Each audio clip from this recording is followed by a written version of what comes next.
அனைத்து மாகாணங்களையும் ஒரே விதத்தில் தம்மால் அபிவிருத்தி செய்ய முடிந்ததாக ஜனாதிபதி மஹிந்த ராஜபக்ச தெரிவிக்கின்றார். திசமஹாராம தெபரவிப மைதானத்தில் இன்று காலை நடைபெற்ற மக்கள் சந்திப்பில் கலந்து கொண்டு உரையாற்றிய போதே அவர் இதனை குறிப்பிட்டார். புத்தள பெல்வத்த பகுதியில் ஏற்பாடு செய்யப்பட்டிருந்த மக்கள் சந்திப்புடன் ஜனாதிபதி இன்று பிரசார பணிகளை ஆரம்பித்தார். பலவத்த சிவனங்கல தொழிற்சாலைகளை விற்றார்கள். மீண்டும் அவற்றை நான் மீட்டெடுத்தேன். தற்போது உங்களின் சம்பளத்தை அதிகரித்திருக்கின்றோம். கரும்புக்கு அதிக விலை வழங்கப்படுகிறது.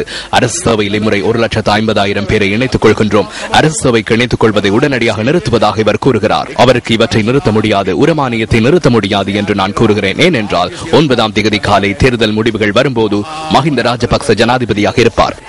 ஜனாதிபதி இதன்போது மக்கள் பிரதிநிதிகளும் கருத்து தெரிவித்தனர். புலிகளை அழிக்க முடியும் என்று நாம் நினைத்தோமா?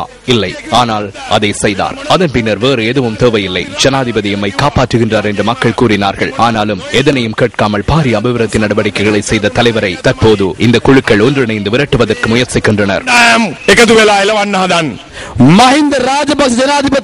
ஜனாதிபதி மஹிந்த ராஜபக்சவை 2005ஆம் ஆண்டு நீங்கள் ஜனாதிபதியாக்கியதன் பின்னர் தான் உங்களின் வாக்குகளுக்கு பெறுமதி இருக்கிறது என்று கூறுகின்ற அளவுக்கு இந்த கிராமங்களுக்கு அபிவிருத்தியை வழங்கினார். இந்த நாட்டில் மாற்றத்தை தேடுகின்றவர்களுக்கு உண்மையான மாற்றம் கிராமங்களில் ஏற்பட்டிருக்கிறது என்பதை 8ஆம் தேதி காண்பிக்க வேண்டும். இதேவேளை ஜனாதிபதி மஹிந்த ராஜபக்ச இன்று காலை மொனராகலை புத்தள பொத்துப்பத்திர ரஜமகா விகாரைக்கு சென்று வழிபாடுகளில் ஈடுபட்டார்.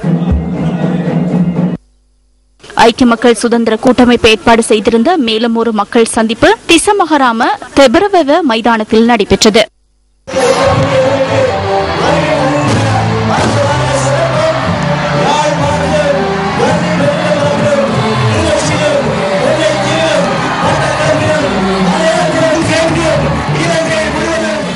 රටේ සංවර්ධනය ගැන කතා කරනකොට අද මුළු රටම කතා කරනවා හම්බන්තොට දිස්ත්‍රික්කය. அபிவிருத்தி குறித்து கதைக்கின்ற போது முழு நாடும் ஹம்பாந்தோட்டை பற்றி கதைக்கின்றனர். சிலர் மீது குற்றம் சுமத்துகின்றனர். விமான நிலையம் அமைப்பதற்காக குற்றம் சுமத்துகின்றனர்.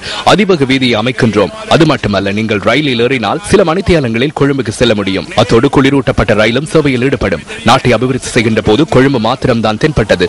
இந்த பகுதியை 2ஆம் தாய் பிள்ளை போன்றுதான் கவனித்தார்கள். அதை நாங்கள் இல்லாது செய்ததோடு யாழ்ப்பாணத்தையும் விடுவித்து வடக்கையும் இவ்வாறு அபிவிருத்தி செய்திருக்கிறோம். அதனால் இவர்கள் தற்போது அச்சத்தில் இருக்கின்றனர். தற்போது இதனையும் ஜில்மாட் என்று கூறுவார்கள். வாக்கெண்ணும் போதும் ஜில்மாட் என்று கூறுவார்கள்.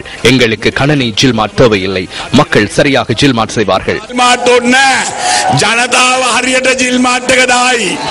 இதன்போது சஜித் பிரேமதாச தொடர்பிலும் ஜனாதிபதி கருத்து தெரிவித்தார்.